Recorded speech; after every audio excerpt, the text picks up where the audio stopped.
I'm Young Kim, and I approve this message. She's raised a family here, grown a small business here, and fought to create jobs right here. My family immigrated here because we wanted the opportunity America provided to succeed on our own. Young Kim. She brought Democrats and Republicans together to protect domestic violence victims and secured millions to help homeless veterans and children. Independent, proven. Young Kim for Congress. Hello, dear friends, my lovely audiences, my dear fellow Californians, my dear fellow Americans. Welcome to the East-West Show. Jack Chow, your East-West host with GNE TV. It's a special moment because something is going to change, and some change is ready to be made. Talking about California, talking about United States, Congress.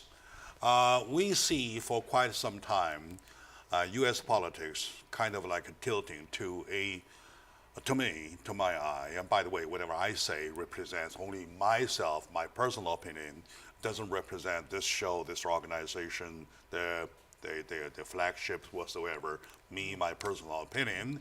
I'm talking about U.S. politics are going down south, right? So why I say that? Because I feel change are necessary. How you want to make a change? You put different hands over there. That's it. That's the only key. Now today, talking about the change, it is my pleasure. It is a pleasure to my whole team, a wonderful woman, a woman of California, Southern California, as Southern California icon, Young Kim, a former assemblywoman of California, now candidate of congresswoman of Congressional District 39. Welcome to the show. Thank you so much, Jack. Thanks for welcoming me. Very good. We're getting excited. Yes. We've been waiting for that day for quite some time. Ever since we heard about Ed Roy's, retirement.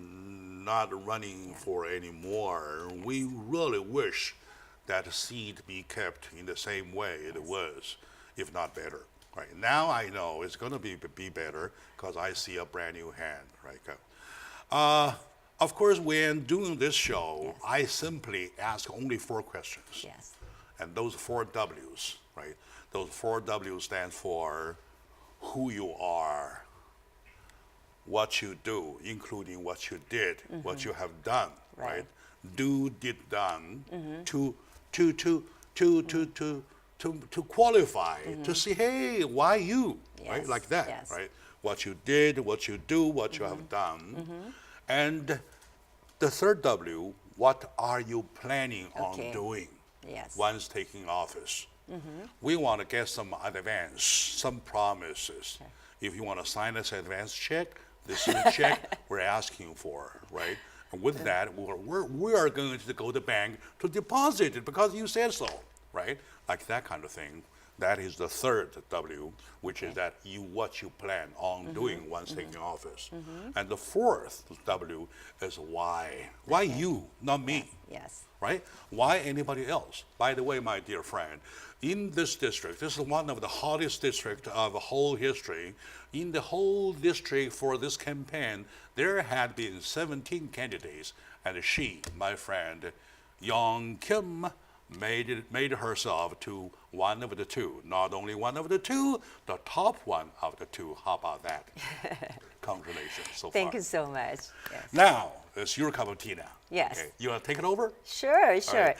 First W. Yeah. First, who are you? Okay. Right. So who is Young Kim? Mm-hmm. Young is an immigrant from South Korea. Mm-hmm. My family and I immigrated here 40 years ago, actually 43 years ago to, mm-hmm, be specific. 1975. Yes. Mm-hmm. So my family immigrated to Guam first. Guam, USA. Yes. And then I finished junior high in Guam, mm-hmm, and went to Hawaii for my high school education. Mm-hmm. Then went to California, or came to California, to attend USC, where I studied business with emphasis in accounting. I see. And I practiced right after, in the private sector, working as a controller for a manufacturing firm. Mm-hmm. And as I was growing my family, I had the opportunity to meet and go to work for a public servant whom we know very No, well. before that, you started your own business. I Am started my right? own Okay, business, okay, right? okay. So when I talk about private sector, Entrepreneur kind of woman. yes, and so I understand how difficult it is to run and operate a business as well. That part of the Yeah. experiences you equipped yourself with. Right. Go ahead, please. And then so after that, as I was mentioning, as I was raising my family, it was after my second daughter was born in February 1990, I had an opportunity to be introduced to then Senator Ed Royce. So I worked in his state Senate office, and he was preparing to run for a United States Congress, and he won in 1992, November.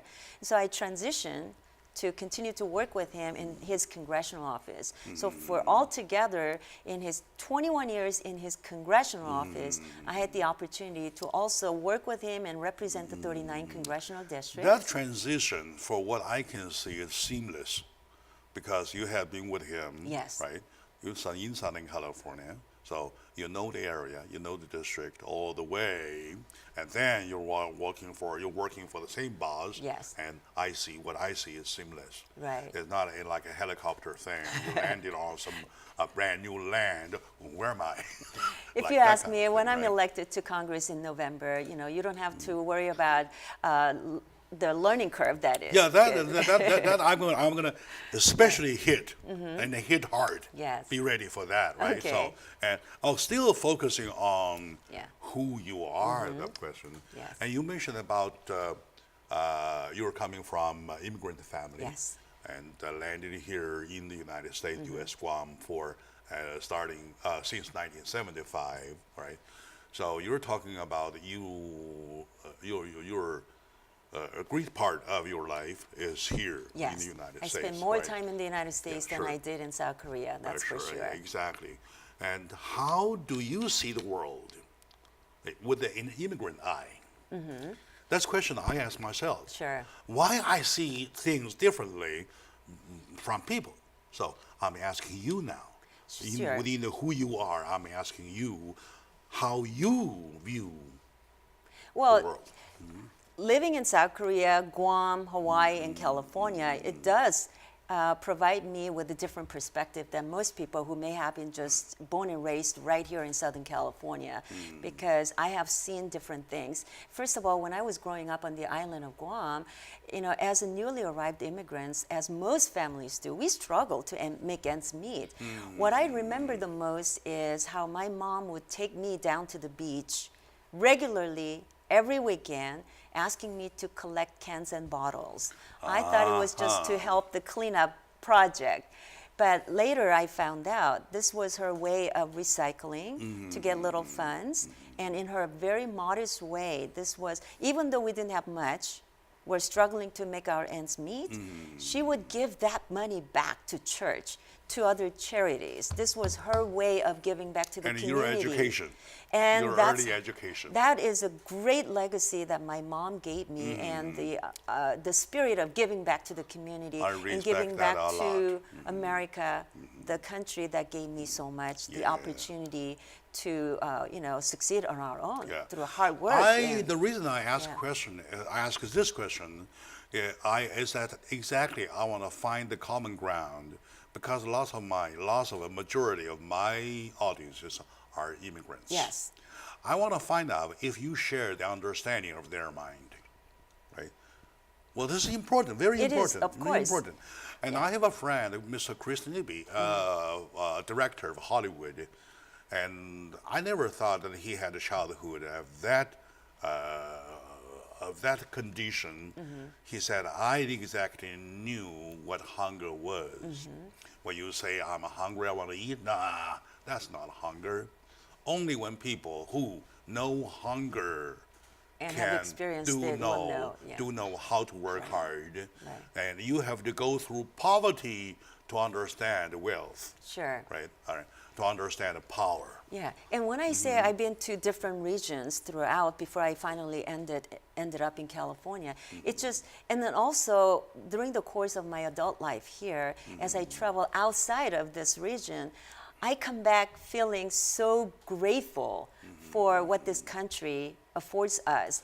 Despite all the challenges, we go back outside of this country and we see hunger, we see poverty, we see the difficulties that people face, and we come over here and we say, you know what, no place like home, and this is where we have built our American dream, and I'm living it. So as an immigrant, I see the opportunities through the different lens, I should say. That's why I dig. I dig not for nothing. I would like to use this whole thing, a quotation that you took from your mom, saying that as your early education, that she says the transaction was to give back because America gave us too much. Exactly. Right. This is an adopted country that I love. And since America gave me so much opportunity to succeed, and I am where I am because we worked hard and we were determined to succeed, I want to give the same opportunity back to the future generations that will come after me. Exactly. To compare us, I'm not saying that we're great, right? I'm just saying we are as great as anybody, like that kind of. We're not a less superior group of people. We're not a superior group of people. We're just exactly the same as us. And my dear audience, I believe she answered your first question, your first concern, what kind of mindset she has as an immigrant, right? Sure. Okay, now, understanding poverty, understanding where you started, you know exactly how you want to embrace the world. Right, and how you want to know how to appreciate, right? How much appreciate, like this wonderful woman learned from her mother that you need to give because the United States has given us too much. Right. So that being the foundation of this lovely lady's mindset, we would like to take a little break to come back to continue plowing. I want to make sure that we are being responsible. I'm being responsible newsman, responsible host. I would do on your behalf the digging, the plowing to find out what kind of person we want to lay the power in, right? So we'll be right back, please.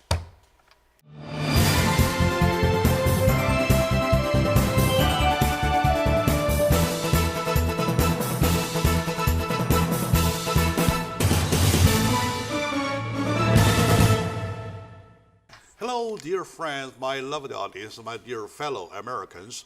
We love America not for no reason. Under this beautiful flag of democracy, we now and then have a chance to see who we like to keep up there, who we don't like, right? We can sign them out, we can vote them out, we can put new hands in.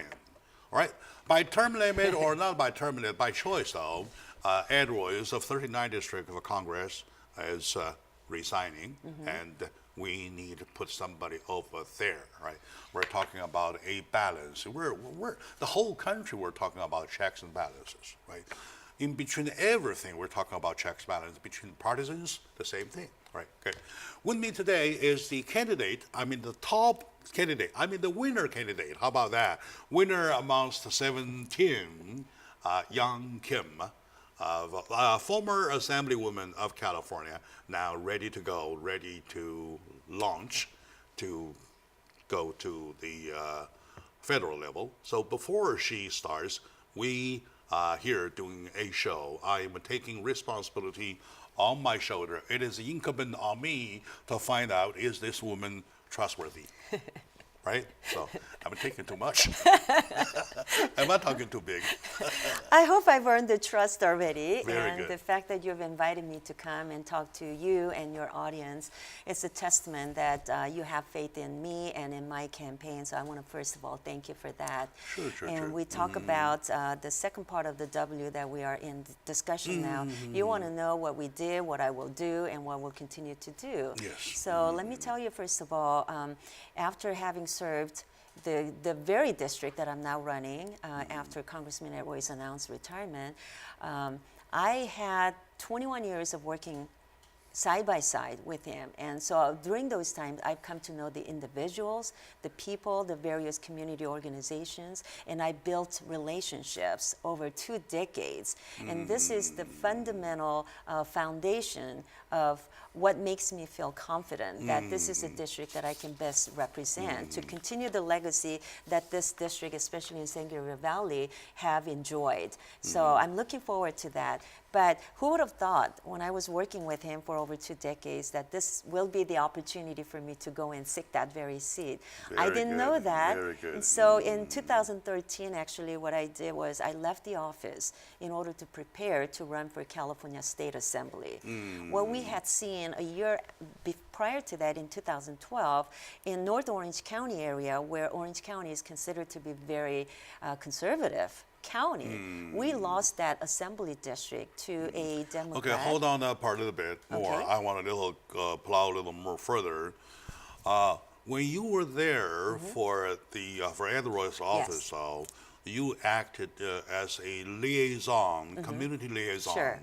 and also director for Asian affairs, right? So once again, we're talking about being a liaison has a lot of advantage, Sure. right? So what advantage you think you now have been added on, right?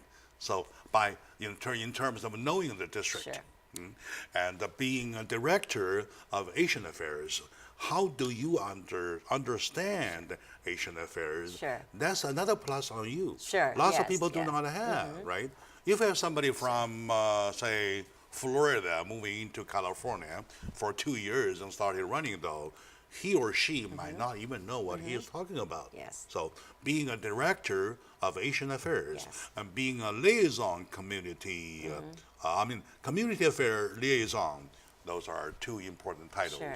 There's As a people key title, liaison too. to the communities of the 39th district and beyond, it allowed me the opportunity to get to know the people, to get to know the issues, and to build a relationship that is so important as a representative of any office. You need to know what your communities are, what it looks like, and what issues they care about. That's the opportunity that was provided to me as a key liaison, because when the member is in session in Washington, D.C., oftentimes you are seeing the staff.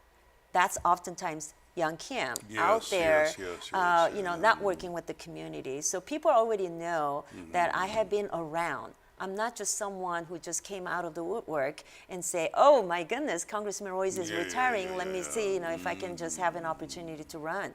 I just didn't do that. As I mentioned to you, I've had the experience of serving the community, knowing the community, building the relationship, and also the advantage for me is that I actually lived in the district and I raised my family there. That's a big plus for me. That's People another already beauty of recognize it. me. Yes, yes, Right. I And agree. as you mentioned, as a director of Asian affairs, I was responsible for helping his work on the Foreign Affairs Committee specific to the Asian policy. I was the interlocutor for the U.S. Interparliamentary Exchange, I see. where through that interparliamentary exchange, we've had serious legislative discussions with our counterparts. So United States Congress will oftentimes meet with their counterparts in China, in Taiwan, in Korea, in Japan, everywhere around the world. And I was the one coordinating not only their CODELs, which is congressional delegation trips overseas, or the staff delegation, which without the members, I will be responsible for traveling to the region in Asia, because I am is responsible for understanding what goes on to foster our U.S.-Asia relations. And in our district specifically, in order to promote what we do in Washington, D.C. on the foreign affairs policy level, we created the APCAC, which is Asian Pacific Congressional Advisory Council. All right. It allowed us to invite and recruit community leaders from different ethnic communities to serve as advisors. And we would hold the topical forums on a quarterly basis on a very important, timely issues. If there is something going on in China, we would bring together the community to have a roundtable discussion or have a seminar, and we have a dialogue All right. on issues that we are dealing with, and then we ask the community to give us feedback. Oftentimes, those are the fundamental basis of formulating policy platform, which will turn into legislation, which will turn into discussion In other items. words, those times that you are not passively waiting for things to happen, you are proactively looking around for issues to bring them update. Yes. Right? Yes. And being a liaison for the community, that's a very important part. The way I see it is that not only you use yourself position as a connector between Edwards, the congressman who is at a session or at that time, Right. a stretch, extension of his hand, Sure. right, his eyes to the community, number one. And number two, by doing so, you build up your own connections, do you? That is true, yes. Right. I mean, oftentimes. Is that why you won top? I think so. People do recognize I me hit as that, someone who's yeah. a hard worker. I'm trying to hit the nail Yes, on the head. yes. Yes, very good, Yeah. very good. They know that I've been there consistently every year for the last 20 some years. And this is someone that they can trust because they want somebody who they can come to, be accessible, someone who can have a dialogue with the Exactly, understanding of the yes. various In diversity other that words, we you have. have the grassroots support, right? Grassroots trust. They believe this woman can be trusted. Well, I entrust her for what I want to say, Right. something like that, right? Yes. Okay. And the other part of being the director for Asian Affairs, though, that is very updated, it's very, very, I would say, useful even to these days. There are Yes. lots of areas, lots of other districts, when they are mixed with the immigrants from different countries whatsoever, then not too much attention paid in that area. So that will be continued, I Sure. believe. As an immigrant myself, I understand the diversity, and the diversity is what makes America great, right? And so I want to continue to be able to have a voice as a representative who can continue to promote U.S.-Asia relations. That is so critical for California, which is considered to be the gateway to Pacific Rim. So we rely so much on our trading relations, our trading partners in Asia.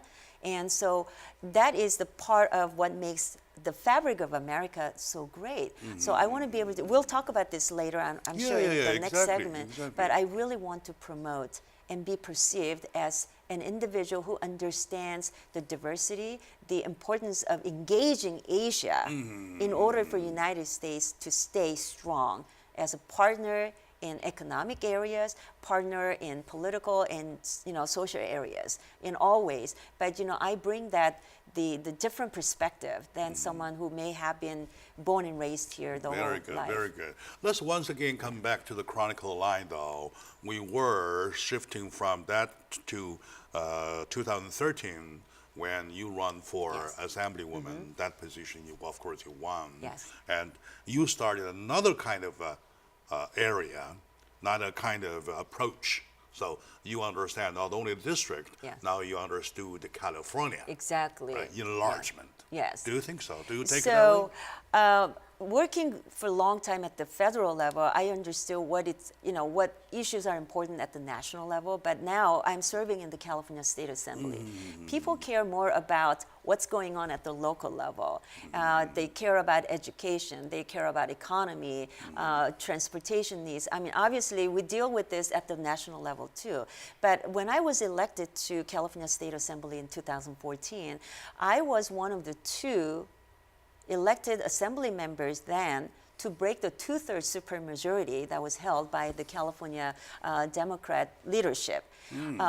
Having broke the two-thirds supermajority, I was oftentimes the target of the colleagues on the left by the Democratic Party to ensure that any policy or legislative agenda that I want to push through was always met with difficulty in getting out of the committee, or if you're lucky, it doesn't go through the final stages of getting through the appropriations process. And that is because, again, they want the 65th Assembly District, which I held, they want to take that seat back in order to get their two-thirds. So it was a very difficult time for the 2 years that I served, but what that did was allow me to learn quickly to work across the aisle, to Yes. work in a bipartisan I was just way. about to point out. Yeah, It's yeah. not about who takes the credit, but it's about getting the results done for your Exactly, district. So it was very exactly. important for me in my district. Early on, I recognized Exactly. we have growing issue of homelessness issue, and that is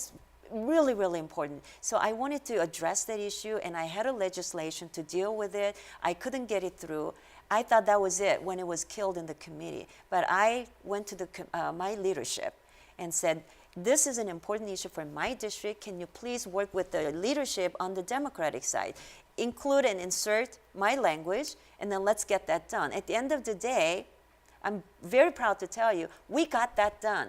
We got some funding for the homeless population, Wow, good $20 for million, you. which Good for you. includes $10 million for homeless youth, $10 million for homeless veterans population. It's something, it may not sound a lot, but it is a lot. 20 million we didn't have before. But they are And we got it dying. done. They're, We got they're, it they are done. dying Right.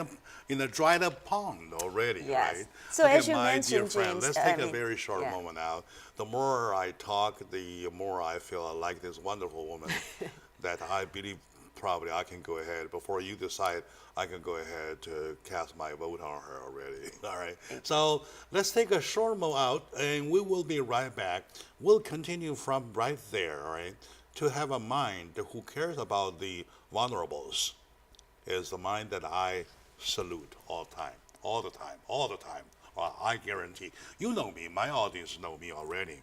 I sometimes, when I hit an issue, I cry in front of my camera. I say, sorry, buddy, I can't control it. They understand it. They even call me and say, you know what? We like you better for that. You're so human. Sure. All right. Okay, my dear audience, we'll be right back, please.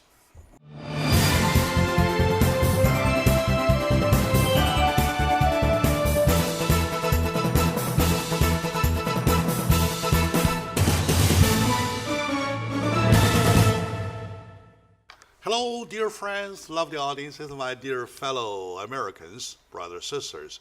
Welcome back talking about our own backyard. We all come from other areas, such as in my case, I've been here 35 years already. It is my home. It is my home already, right? In me, I have the part which was built as my foundation. I call myself, being an immigrant, I always have an eye, different eye, looking around what's happening around me. I use it positively, never negatively, right? Today with me, I came across this wonderful woman. I really want to tell you this, that she and I, we click, right? We click in many parts, including that part that her attitude towards the vulnerables. I still want to meander Yes. a little bit with that issue, because that area exactly answers who you are, what you do, right? So what did you do? What did we do with the 20 million? That's a lot of money already. I want to cry again for that. Sound like a sudden relief. Yeah. The reason why I introduced that bill and fought too hard to make sure that that was possible, that the funding was available, was when I was first elected, I had a discussion with the district, my policy advisors, and we wanted to identify the issues that is really important for my district. And when they came back to me with a report saying, did you know in the late 1980s, there were legislatively, they provided funding to deal with the homeless youth population that was statewide. At the time, there were about 5,000 of them. In 2015, I noted there were over 3,900 people just in Orange County area, and much of them are in my 65th Assembly District.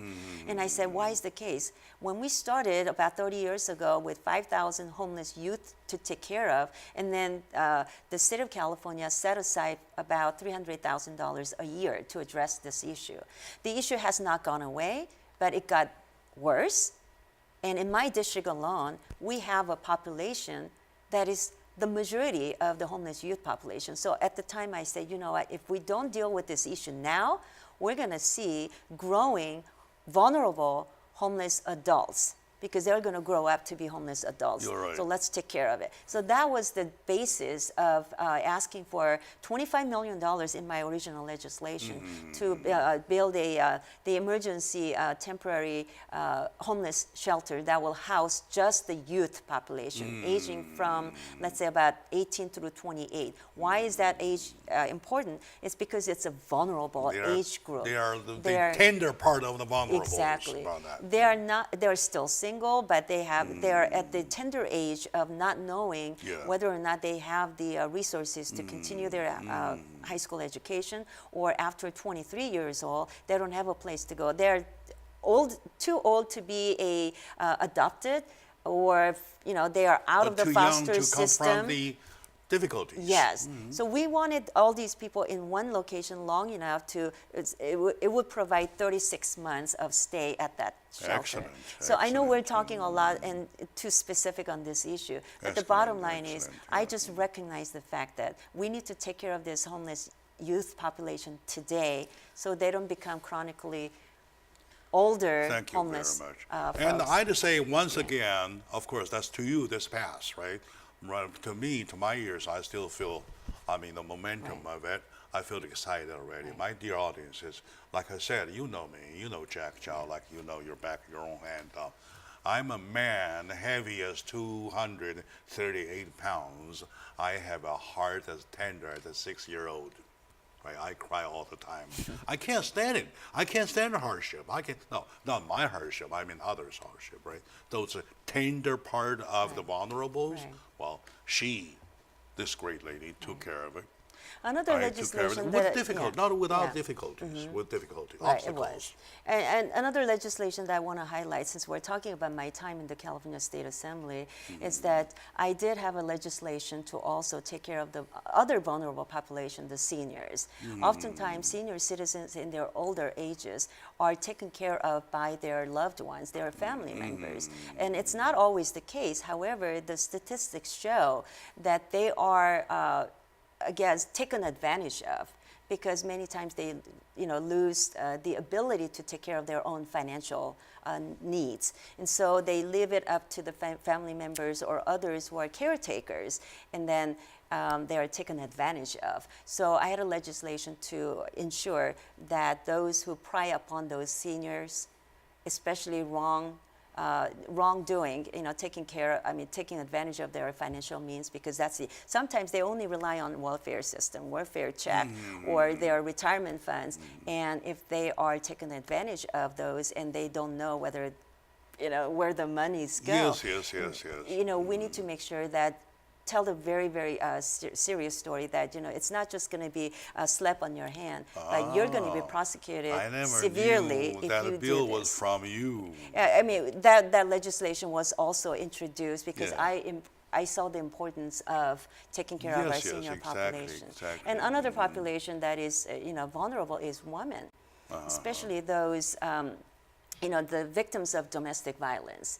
Until something happens, people don't want to take care of them, right? So there is a legislation, but we needed to strengthen the penal code, where it says, if you are breaking the temporary restraining orders, you need to be able to have the severe consequences. So my legislation basically strengthened the ability for the judges to determine, what kind of sentencing is appropriate for those that hurt those vulnerable populations. Exactly. The more we talk, the more I understand why you won. Well, nothing I care about of, people. I care about the people that I represent. Reason, right? To all the vulnerable people, though.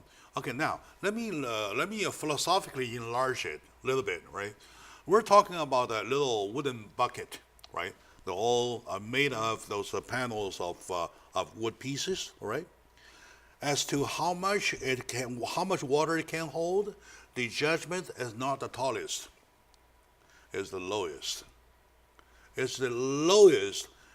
Well, the water goes that level. That's it, right?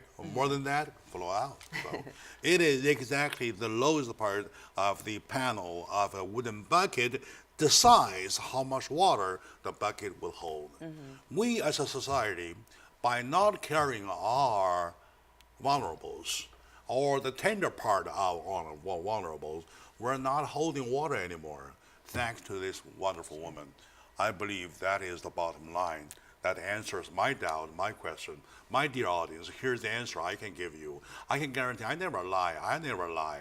I even tell my wife how many ex-girlfriends I have. Right? I never lie. I did do so. I did do so. And my wife's mother, my mother said, this man is crazy.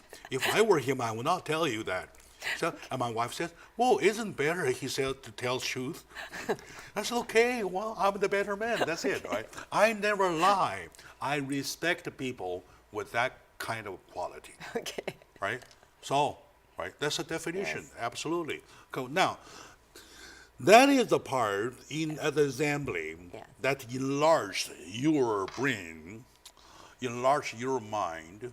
Instead of caring about one small district, you're talking about whole California. Right. You're being one of the 80, right? So, and with that experiences, you decide to run for this higher position. Okay. Once again, is that what your mom told you? To give the United States, because the United States has given you too much. Another thing my mom told me was, if there is an opportunity, take it, run with it, and make something out of it. And she was very clear on that. And those are the lessons I learned early on. And the opportunity came in January of this year when Mr. Royce announced retirement. No one predicted it, but it allowed an opportunity. And I immediately thought, oh my God, is that what God had planned for me? Something that I didn't know. 20-some years ago, when I started working for Mr. Royce, I thought I was just doing my job. I loved being out in the community, representing the community, helping their constituent casework, because we are in the position to help others who are in need, and that's what public servant, the term means, right? We are serving the public. I just kept on doing what I thought was my job. You But Christian by chance? Yes, I am. Yes, I am. Well, probably God lays a bigger task on your shoulder before you even know it. Only He knows what's ahead of me, what's in the plan. It's I God truly act. It's believe- God act. yeah. To me, it's God act. Well, if God laid it on anybody else, God would be making mistakes. But this is the way I look at it. All right. So go ahead, please. So, and then you know what? As I just told you, I ran and won the assembly seat in 2014, and despite I was outspent, despite the tough political environment at the time, I won. So it gave me the feel for what it's like to work hard and win and taste that victory.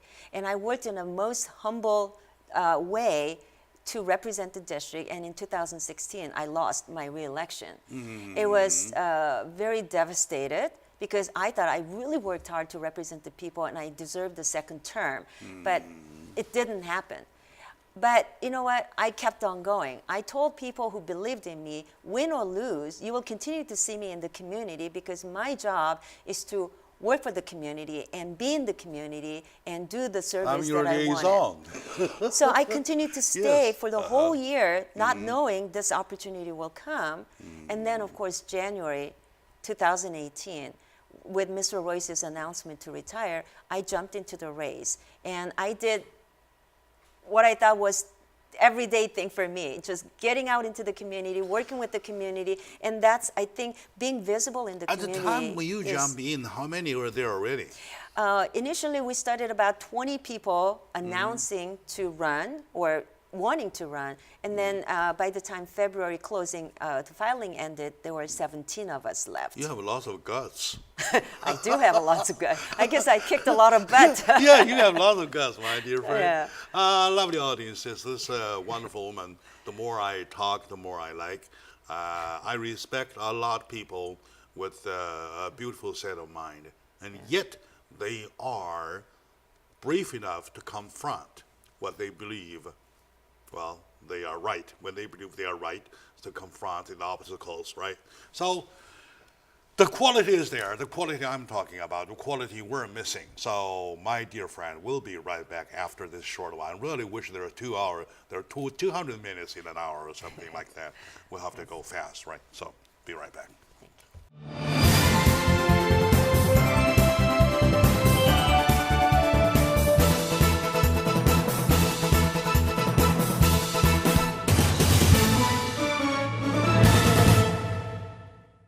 Hello, dear friends, lovely folks, dear brothers, sisters.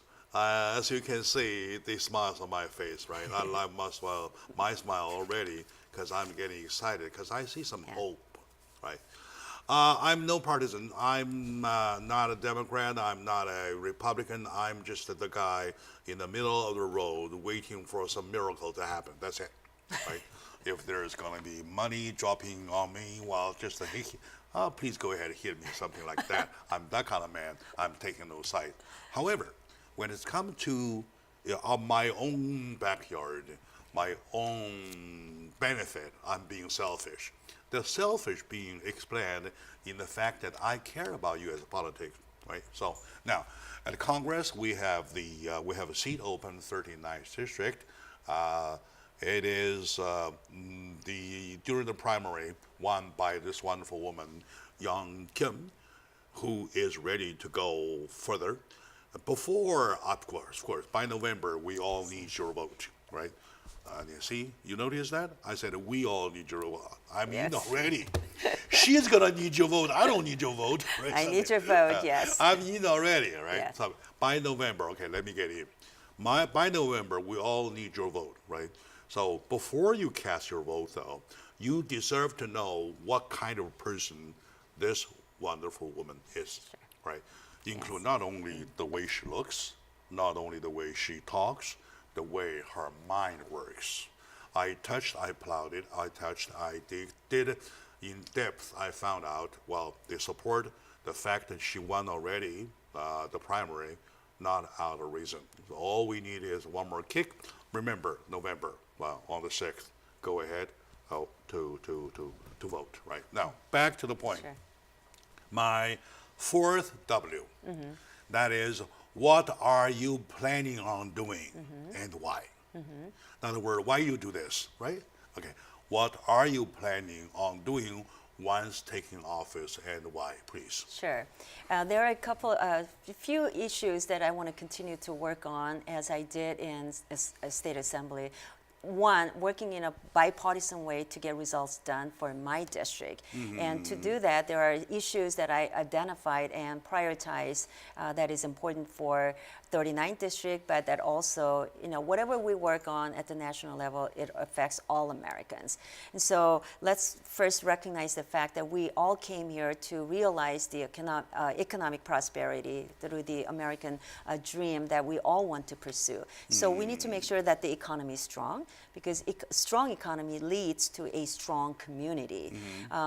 So me being a former small business woman and understanding how difficult doing business in the state of California is, we need to work on making sure that we provide that environment that is more friendly so business can succeed, because if business succeeds, then we all succeed. So I will continue to work on working for a stronger economy. And second thing, I think we all came here for a quality education. Education is so important. And as my parents taught, education is the gateway to your success for prosperity. And Asian Americans in general, we all work hard to get to the end result. Is not just going to college, but getting the college degree is the basis for us to be an entrepreneur. Correct. So we want to pursue that, but Very for correct, that, we yes. want to support STEM-related education, as I've done in the state legislature. I want to encourage junior colleges or four-year universities to be able to accept more high school students so that they can take STEM-related education early on. That does two things. One, allows them to earn the college credits early on, but then they can probably finish the college education in time and on time, like 4 years. Because right now, because of the short budget falls and whatever the reasons they say, it is difficult to graduate students in 4 years at universities. But this way, it allows high school students to have a college credits early on and then finish on time. So that is very important. And another thing is obviously the our region in especially San Gabriel Valley area, we have 60 freeway down to 57, and this is so close to the Long Beach and San Pedro ports, where we bring in a lot of goods through our very robust trading relations with our Asian countries. And so on everyday basis on the 60 freeway, we see 30,000 trucks carrying goods. That affects our transportation and infrastructure, and our roads needs to maintain healthy, and any repairs need to be done. So transportation is also an important issue. So I just identified strong economy, education, transportation. But the fourth one that is more important, I think in my view, again, for the very diverse district like 39th district, we do a lot of businesses overseas. So I want to maintain that strong, robust relationship with Asia. And that could be through the healthy trade.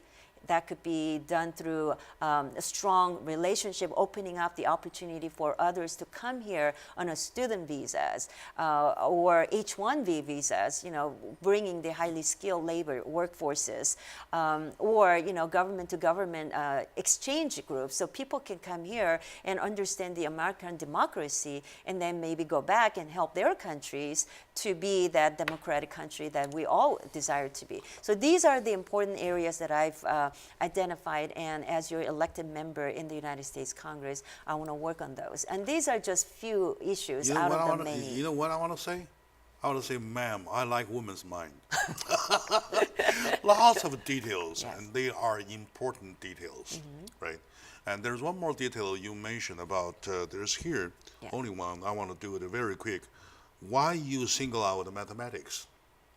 It is, not just mathematics. STEM is science, engineering, mathematics, and math. Math, yeah. STEM, right? So it's those are the areas of studies that it is in line with 21st century.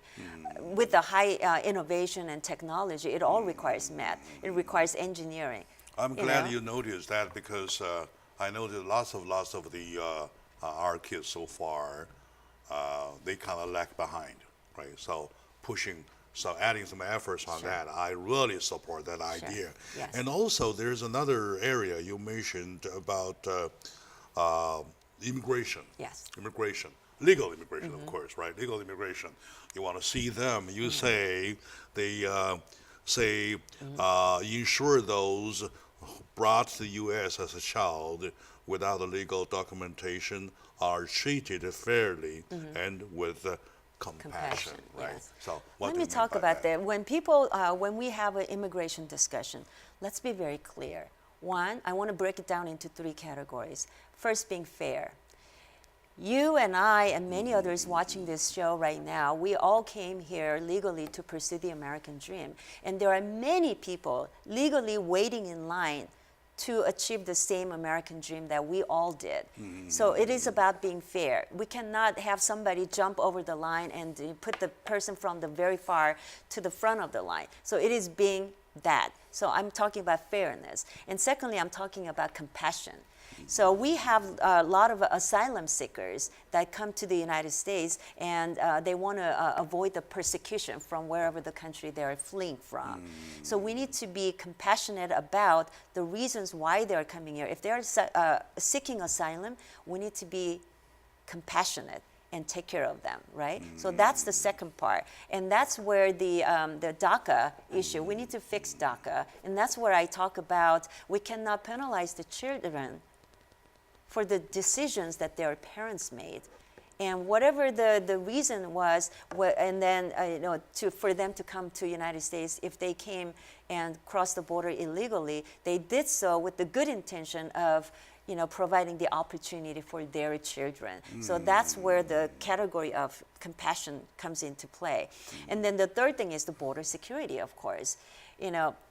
Unless we secure the border and strengthen it, we have a lot of bad actors currently in the United States, and those are people that cross the border illegally. Let's recognize the fact that our current immigration law says when you cross the border illegally, you have become a lawbreaker.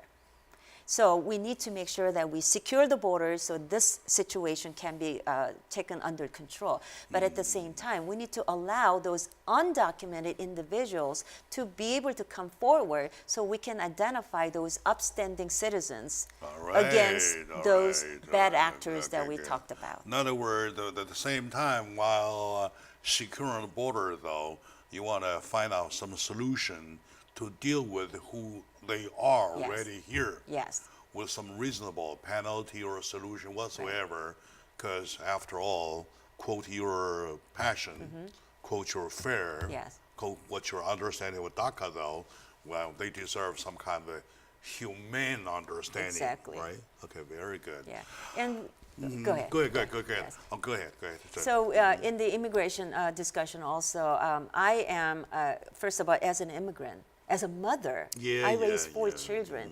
What I saw the images at the border of a young child crying in front of the mother, that breaks my heart. So what I'm saying is as we treat these individuals that are crossing the border illegally, we need to make sure that the family is put together and we process them together, because that is, while we enforce our current immigration law, we need to treat these individuals in a humane way possible. That's what I mean. So, and then family migration, people ask me that too, so might as well talk about it.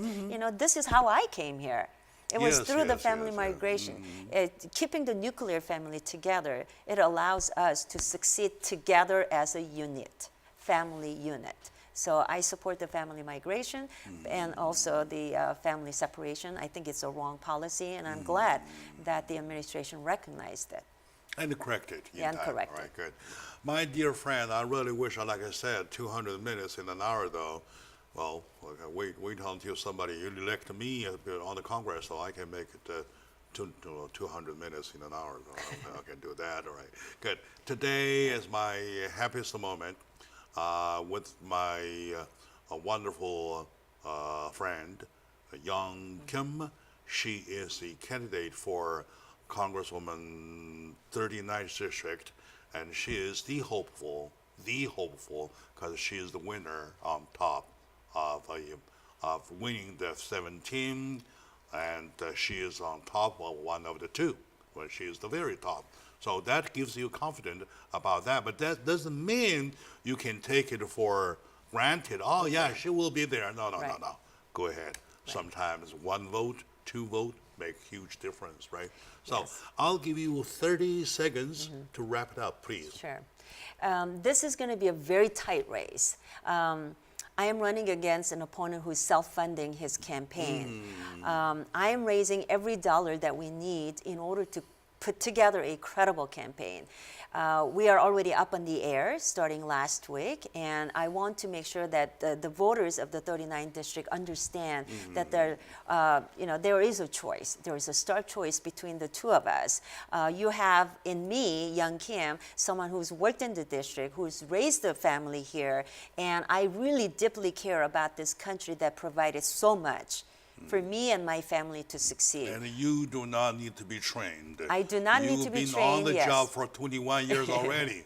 Yes. Why do we need a fresh? I do know how the process works. I know how to work together and also work in a bipartisan way. If I quote from Ed Royce, and he says, you, Young Kim, you are the most qualified, you are the best candidate that I can think of, who knows the district that can carry on the work that I am leaving behind. So, I couldn't have said it better. Yeah, there sure. You go. All right. He says it. All right. Yeah. My dear friends, we're over time. Thank you very much for sharing. Please vote November 6th. Please. Well, by the way, your website. I need your website. youngkimforcongress.com. Very good. And well, we'll put it on this screen for you. And now you can see it already, right? Good. Thank you. We'll see you next time.